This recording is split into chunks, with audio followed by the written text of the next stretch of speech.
জন্য রাষ্ট্রপতির কাছে ক্ষমা প্রদর্শনের ক্ষমতা সীমিত করে সংবিধান সংশোধনে একটি আইনি কাঠামো সংযোজনের পক্ষে রাজনৈতিক দলগুলো একমত হয়েছে। জাতীয় ঐকমত্য কমিশন বলছে, বিচার বিভাগের বিকেন্দ্রীকরণ ইস্যুতেও রাজনৈতিক দলগুলো কাছাকাছি অবস্থানে।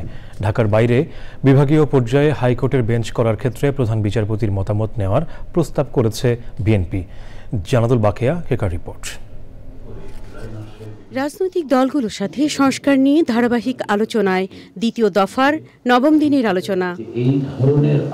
বৃহস্পতিবার শুরুতেই রাষ্ট্রপতির ক্ষমা প্রদর্শন সংক্রান্ত বিধান নিয়ে আলোচনা হয়। এক্ষেত্রে সংবিধান সংশোধনে একমত হয়েছে রাজনৈতিক দলগুলো। আমরা নীতিগতভাবে একমত হয়েছি যে রাষ্ট্রপতির এই ক্ষমা প্রদর্শনের বিষয়টি আইন দ্বারা নিয়ন্ত্রিত হবে। যে বিধানটা বর্তমানে আছে তার সাথে একটা বাক্য সংযোজন করার বিষয়ে সবাই একমত হয়েছে যে তবে রাষ্ট্রপতির এই ক্ষমতা সংসদে প্রণীত আইনের দ্বারা পরিচালিত হইবে, এই লাইনটা সংযোজন করার বিষয়ে একমত হয়েছে। বিচার বিভাগের বিকেন্দ্রীকরণের জন্য বিভাগীয় পর্যায়ে হাইকোর্টের স্থায়ী বেঞ্চ করার পক্ষে সকল রাজনৈতিক দল একমত।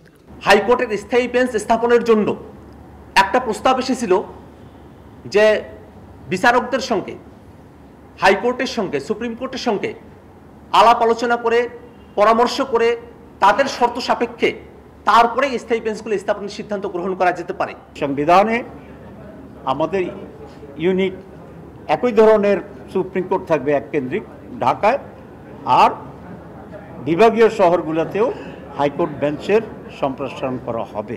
বৃহস্পতিবারের আলোচনায় দুটি বিষয়ে রাজনৈতিক দলগুলো ঐক্যমতে আসায় স্বস্তি প্রকাশ করেছে জাতীয় ঐকমত্য কমিশন।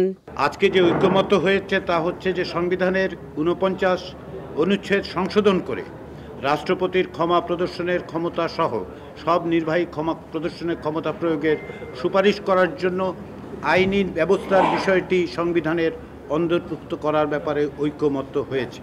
বিভাগীয় পর্যায়ে হাইকোর্টের বেঞ্চ হলে বিচারক, আইনজীবী ও অবকাঠামো সংকট হবে কিনা সেই প্রশ্ন তোলে কোনো দল। ক্ষতিগ্রস্ত ব্যক্তি। জানাতুল বাকিয়া, কেকা, চ্যানেল আই, ঢাকা।